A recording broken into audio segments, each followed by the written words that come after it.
Welcome to All Things Financial with Jack Driscoll. Each week, Jack takes on all things you thought were hard to understand about your finances and makes it fun, easy, but most of all interesting. From insurance to the best way to save your money and squeeze the most out of the dollars you put aside for your rainy day. And now, you have a friend in the money business. Here's your host, Jack Driscoll. Well, Happy New Year, everyone. We made it. It's a good time for a show like this to be on the air because it's New Year's weekend and we look at the situation and we say, guess what? We're going to make or break our New Year's resolutions already. So the thing I want to do in this week's show is talk about our New Year's resolutions. We talk about our New Year's resolutions, and almost everyone knows it doesn't matter what our resolutions are. So think big, think grand, because we're not going to do them anyway. Once in a while we will, though. I want you to think about your New Year's resolutions. We're not going to eat as much. We're going on a diet. We're quitting smoking. We're going to be nicer to our spouses, whatever the New Year's resolution is. I want you to take stock because this show is called All Things Financial. So I want you to take stock in your financial New Year's resolutions, your financial resolutions. And it all starts with what? Come on. We start at the beginning. It starts with a plan. The very thing none of us typically have. So we stumble and bumble through life without a plan and wonder why everything went wrong or wonder why things didn't go as well, or we're, sitting on our deathbed saying, oh, I wish if I could have done it over again, if I knew what I knew now. Hey, it's New Year's. What a perfect time to sit and evaluate and reevaluate our financial goals, our financial risks, our financial plan, our family plan, our goals for people other than ourselves financially. So we look at this and, part of financial goals are health goals. I have to tell you, the best financial goals typically don't work as well if your health fails and it implodes or devastates the plan. We go into a nursing home and unravel the plan. Beautiful financial plan. The assets are structured perfectly, like a finely tuned machine. All cylinders are pumping, everything's going, the engine's purring, income's spitting out, we're generating what we need, and boom, the engine broke. Why? Health of the engine. Who was the engine? If you're in your income earning years, it's you, it's your spouse. If you're retired, it might be the portfolio itself, but it might also be the drain of your own health and the consequences and strain you put on your own financial plan, to the extent of maybe devastating and draining all of the assets, depleting the assets that your healthy spouse and others that you might leave behind might need. So I want you to start first with, when we build a financial plan, we start like we're building a house. Do we start with the foundation? Do we start with the base? Do we start with a strong foundation? No. I know that's where most of you thought I was going, but it's not. We don't start with a strong foundation. We don't even start with a foundation. Do we start with what then? Folks, we don't even start with the blueprints, which is where some of you probably thought I was going next, or the plans. No, we don't. It starts with thought. We have to sit and think. And what better time than this weekend, New Year's weekend, and the first week of the new year, or the first week or two of the new year, starts with your thoughts. You sit, and all homes do too, by the way. We hire the contractors to build the home that we designed and got an architect to do the blueprints. No, that we thought up. and then we put our thoughts on paper. Then we hired a professional to draw blueprints to translate our thoughts to concrete, that somebody else could follow the pattern of what we were dreaming. That's what it is, folks.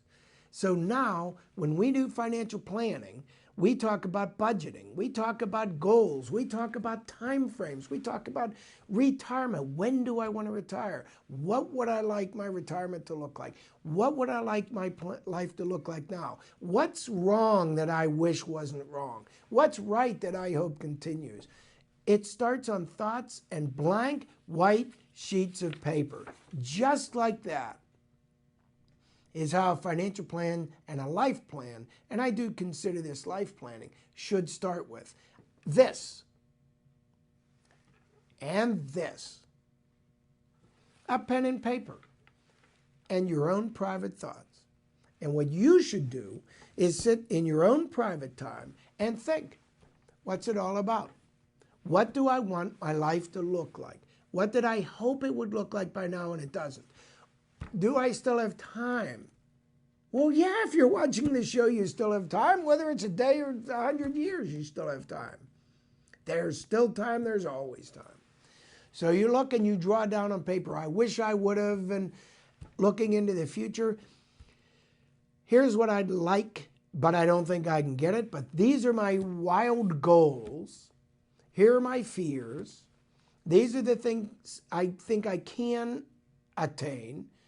And these are the time frames. What do I want things to be like? What do I hope they're like by the end of next month? What do I want to change? My New Year's resolutions. What do I want to have accomplished by the end of the year? What do I want to have accomplished by the end of 2 years? By 5 years? I'm not saving money. Maybe I want to start saving money. Now think about this. Are you saving enough money? Might be one thing. You put it down on the paper. I'm not saving enough money. You don't have to have a concrete goal right now. You don't have to say, here's how much. You don't have to have the plan yet. If you're not saving enough money and you're worried, just write down, I'm not saving enough money. What are your goals? I'd like to save more money. You in your own mind know you can't save more money. You put it down anyway. That's one of your goals. Listen. You get to a professional like myself who sits down with you and cares about this, and you have a list on a blank sheet of paper of all the things that you want, and these are your goals, and these are your fears, and these are your desires, and within 1 year and 5 years and 15 years and by retirement and after you die, and these are all the things you want to happen, and you say, I'm not saving enough. I'm not saving anything.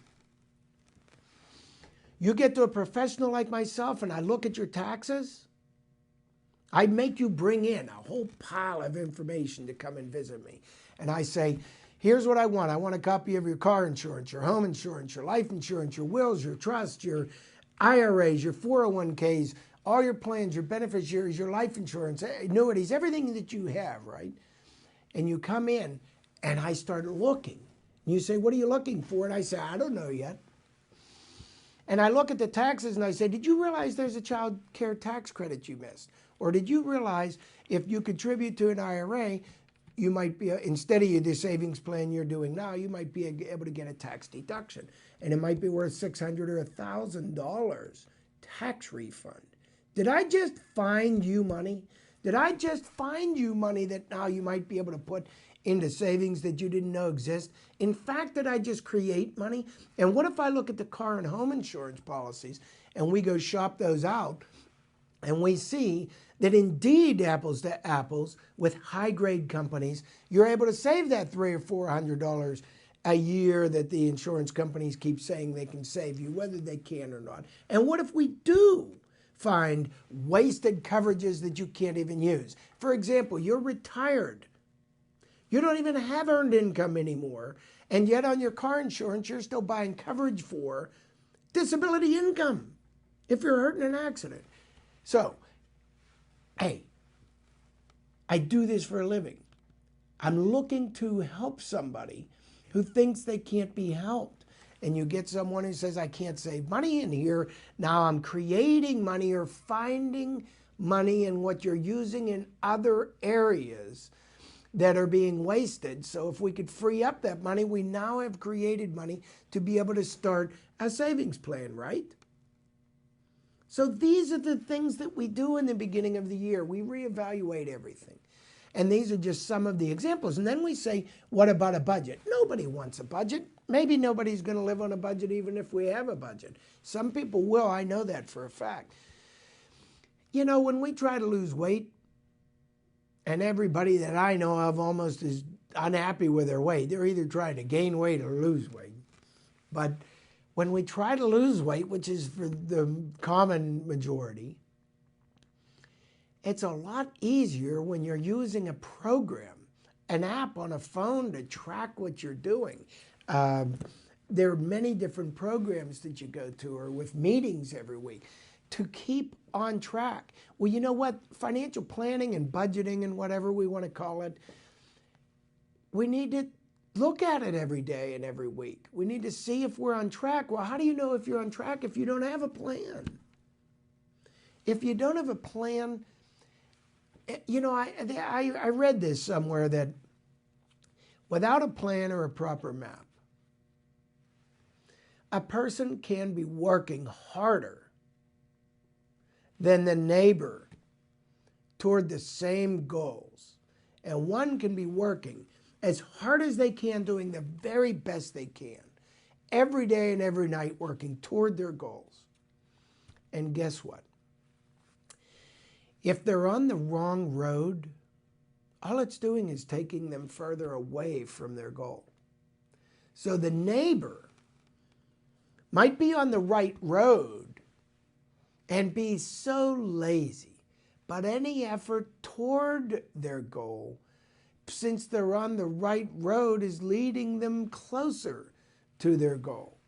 And the one who's working so hard, doing all these things, day, night, studying, doing all the right things, but on the wrong road, is just taking them further and further away from their goal. So this, at New Year's, is the time to evaluate, am I on the right road? What are my goals? And is this road the best road to lead toward those goals? Or am I working hard and just pushing myself further away? So then we measure results and we take temperatures and we look and see, like mile markers, are we on pace? Are we on track? That's planning. And then we look and say, now we're ready. We have our goals set up. Now we're ready to take our sheet of paper with all of our ideas on it to the professional, and we're able to have the professional start laying out a blueprint and a map. And once we have the blueprint and the map, now we get to building and constructing. What are we building and constructing? Folks, it's not only a financial plan, it's a life plan. It should be a life plan. A financial plan may very easily put you on the wrong road. Why? Because you'll call someone who deals in only finances or financial instruments, and the answer out of their, their response might be, these investments are doing real well right now. These are what you ought to have. You already know, by the sound of what I just said, the flaw in that plan of not having a plan. So back to this, we are constructing a firm financial plan first. Now we do, after we have a blueprint and clear guidelines, what have we done? We have thought of the finished product first. We have it all built already in our minds and in our plans. It's already finished. Then and only then do we lift the first board and pound the first nail. Do you see what I mean? And once we get to this, we look at that and we do start with a foundation. In financial planning, what is the foundation? The foundation has to hold up the whole plan, which means the foundation has to be the base. And the base can sometimes be considered as 4 pillars. It can sometimes be considered as many different things. But what we typically look to the base is protection. We're looking at the base being solid fundamentals. The base includes our protection plans, our life insurance, our disability insurance, the things that make sure we don't go backwards. When the winds blow and the storms prevail, like the story of the 3 pigs, we need our house built on a strong foundation and of brick. So we look at this and we say we want the strongest foundation, means whatever can go wrong, we want the strongest foundation preparing in advance for the storms we know will come. They might not come to us, but we know they'll come. We know we'll get sick. We know we might be out of a job. We know there will be financial devastation in certain areas if we don't plan in advance, if we go into nursing homes. And what about external factors? The economy goes bad. Our work goes bad. All these different, our children or our parents get sick. All of that gets designed into the foundation. What can go wrong will go wrong is a very good way to look at this foundation. Prepare in advance for the long journey we're going on and put protections in place. Now, protections include systematic investing, automated. We don't rely on someone in the beginning of the year doing planning, financial planning, and making our New Year's resolutions that we're going to start plans. I'm going to set aside X dollars a day. Those plans will fail. I'm going to set aside X dollars each pay. Those plans will fail. The plans that succeed are the ones at the beginning of the year that we say, I'm electing right now an automated withdrawal from my account or my pay of X%. And now no longer have to think about it all year long. Those plans do succeed because I'm making a decision once, and that decision then completes itself and continues on without my effort. So we do automated investing, and that is the key to saving toward financial plans. We do that through life insurance premiums. We do that through 401k deductions. We do that through systematic investing, automatic deductions on ACH or EFT to anyone that we choose to start saving, do a savings plan with. $10 a week, $20 a month, $100 a month. It doesn't matter. But we do it automated. We set it up that it automatically comes out. Maybe after our paychecks come in if it's not through our company plan. Maybe directly through the company plan if it exists through the company plan. We get an instant benefit in some cases by our $10 the minute we start that plan with our employer's plan coming directly from our pay. If some employers match contributions up to a certain percentage. So we might, in essence, get an immediate benefit every single time we get paid, divert $10 or 1% or 3% or 10% of your pay or whatever it is, automatically, automated, out of sight, out of mind. You'll never miss it, folks. How do I know you'll never miss it? Or at least be able to afford to do it? Well, in most cases, here's why. I am sure in some cases I'm wrong, but I can assure you in most cases I'm right. If you're not doing your employer's plan and they have one that they'll automatically deduct from your pay, and you're not doing it now, I can ask you a question. You need every dollar of your paycheck, I get it. But if your employer came to you, it's January, right after January 1st, and says, we're going to either have to lay people off and 20% of the workforce will be laid off, or you have to take, everybody here has to take a 20% pay cut to stay here.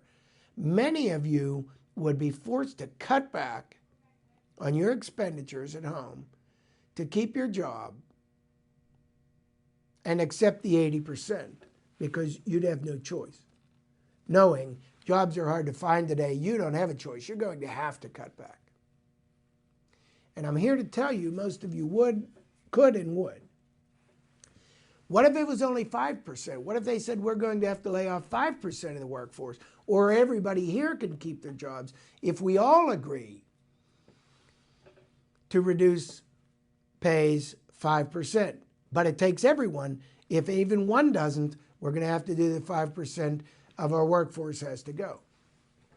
Well, by that same token, I'm telling you, you can voluntarily consider, could you afford to do that same exercise and divert 5% starting the beginning of this year to your own 401k plan at work or 403b plan?